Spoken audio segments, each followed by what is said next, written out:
kwenzekani beyiphilisa ngani ngale kwa 350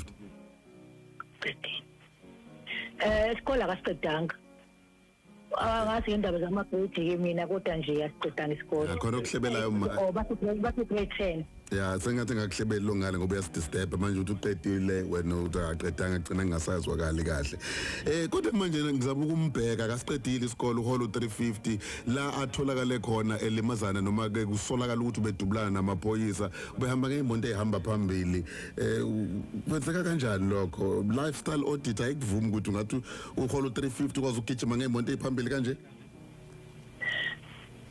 angizwanga kahle ukuthi wegijima ngemoto kuphike ukuthi lapha atholakale khona kunezinsolo zokuthi ubedubulana namaphoyisa ukuthi ubehamba ngeemoto ebezikhona ngizama ukubheka umuntu oholo 350 kahulumeni mancane amathuba ukuthi engaba nezimoto ahamba ngazo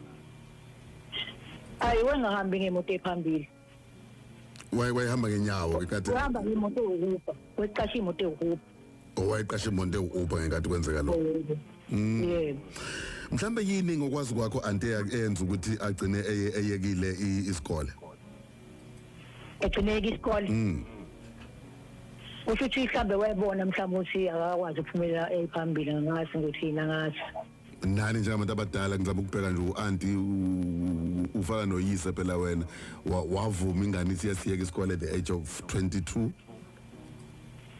ingane zamanje phela manje ingane uyoyithuma esikoleni ihambe ithi esikoleni ngadayisa yabo ngeke uzikwazi ngoba izophuma igqokile wona uniform kuwena bese kanti ayisikoleni bese uyayeka nawe ngoba naku sekuzingane zamanje kunegama anti abambiza hayi ukuthi uyayeka ingane sorry hayi ukuthi uyayeka ingane okay yatshela ingane esikoleni yaye esikoleni kwazi wagcina ukuthi iyayeka ngoba manje iyayivela ingayi ihlala phansi ifeyila futhi ngoba yayiphuma la esikoleni uthiwe esikoleni ayifikanga yabo futhi ingane ehlupha senzani njengabazali ezimene njengalezo kungiyazi ukuthi angikuthwalisi vele awuyena ubaba wayo nomama wayo uanti mhlawumbe nawe uhlala emzini wakho njalo njalo sicina siyicontrola kanjani ingane njengaleyo ithunyiwe yethu ayesikoleni ayiyesikoleni ihambe yohlala nabangani bayo ngiya assume and then sivele sikubona kuyinto enhle nje esiyibekezelelayo cha akuyona into enhle le sasingayithandi impela ukuthi ingane ingayisikoleni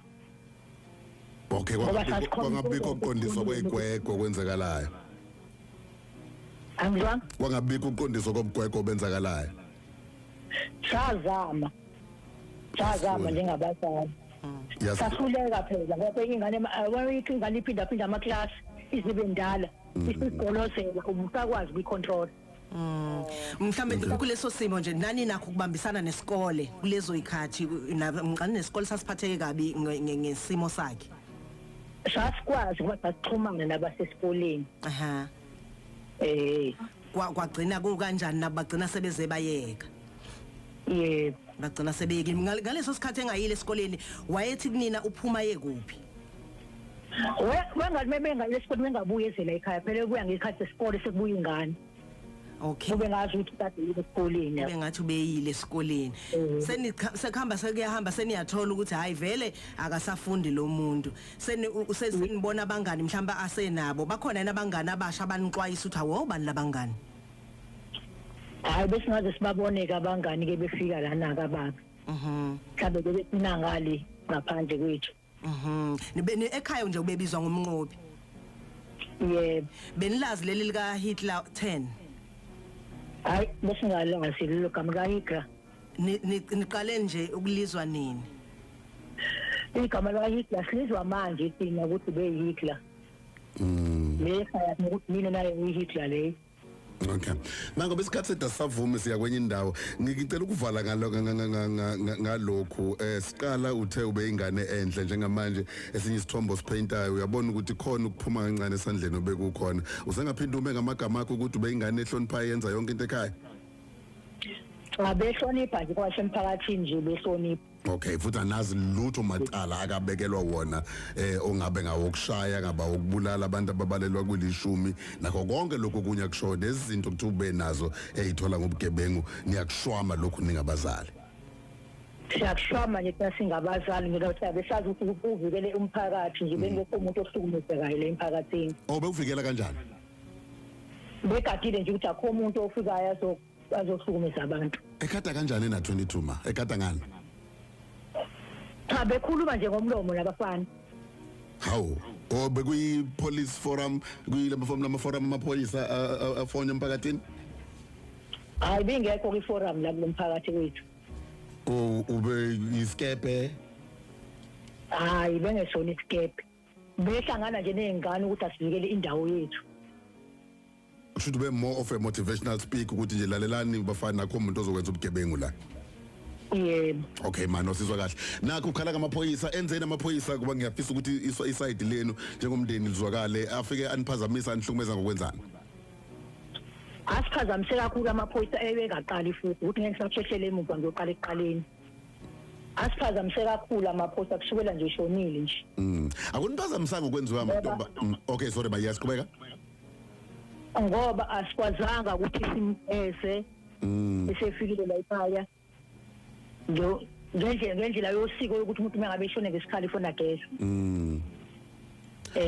sangakwazi ukwenza lokho ngoba avane nje afika lana shaya abantu kwasakhonkonzo lana abantu bakhishwa abantu nje beshawa nje abantu kwasakusala umndeni wodwa njengo auntie umntaka bhuti wakhe ukuphathe kahle ukubona lento ebesiyenziwa ngabantombazana emncwabeni for umuntu obemuhle kangaka emotivate abantu enza izinto ezinhle ekhuza ubugebengu evikela umphakathi. Uthi bani uphatheke kahle ke? Ngisho wena kuphathe kanjani ukubona abantu bedansa kwenziwa yonke lento bebekade yenziwa zingane emncwabeni kamuntu omchaza kanje? Angiphathekanga kahle ngoba futhi lokho bese kwenzeke wona bengenzeki la ekhaya. Kodwa nawe kukuhlukumezile ukubona. Noma mina bengingekho wona bengisele ekhaya kodwa ngikuzwile lokho ngakubona ukuthi kwangihlukumeza wayi khona kwala ekhaya ukuthi ingane asikho iphanga ngokomthetho ngako behukula la ekhaya. All right ma njoba nibancane ekhaya nona umndeni omkhulu. Cha umndeni omkhulu omuye bongafikanga. Bebambe mhlambe bebanjwe yini? Besaba abantu babe befona bese kuthiwa abantu bayashawa. Okay ngibona umfanyana lapha sithe uma simbona umfanyana obephethe ihlahla umfowabo mhlawumbe noma benimkhethile njengomndeni ukuthi nango ozophatha ihlahla ahambe khuluma. Ingoba bese umalume wakhe bese eshaywa amaphoyisa kumandulele phansi wase kuthathwa ingane obhutwakhe umzala kuyena ukuthi kube yona emkhiphayo manje ngoba amaphoyisa ngendlela bese ehlukumezeke ngayo ehlukumezeke ngayo.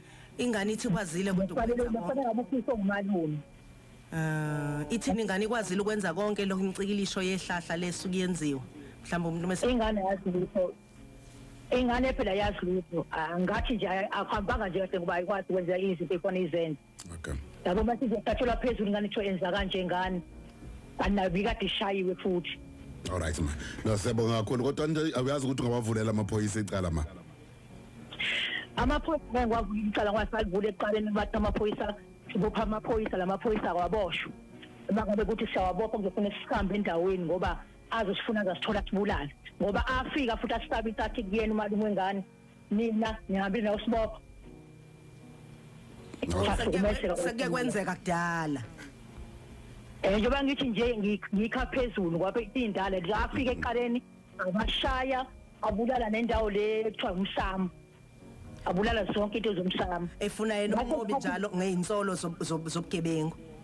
Yebo ashaya lo ntombi lo usudadewabo sahamba saye emaphoyiseni lapha sabo saye enkantolo eBridge sithi siyomangala phela kwathiwa eBridge City awunimangalela amaphoyisa ngeke aza amaphoyisa azaboshwa. Okay ma khona okay ma khona uphiko olubizwa ngeIPD sengathi ungaguglisha lona bese uyobika kulona. Okay IPD ngakayisizanga thina ngoba phela yazi ukuthi okay kulungile mhlambe ngithiya ngakumina nje sengivala ekugcineni andi nithi umnqobi ubengayisi isigebengu. Hayi bese ngamazi ubugebengu thina ngoba nomakhelwane futhi khona kumakhelwane la mhlambe ngamkhulumisa nje be protect umphakathi. Yeah Esikwazi yophila kasazi ngali khuluma.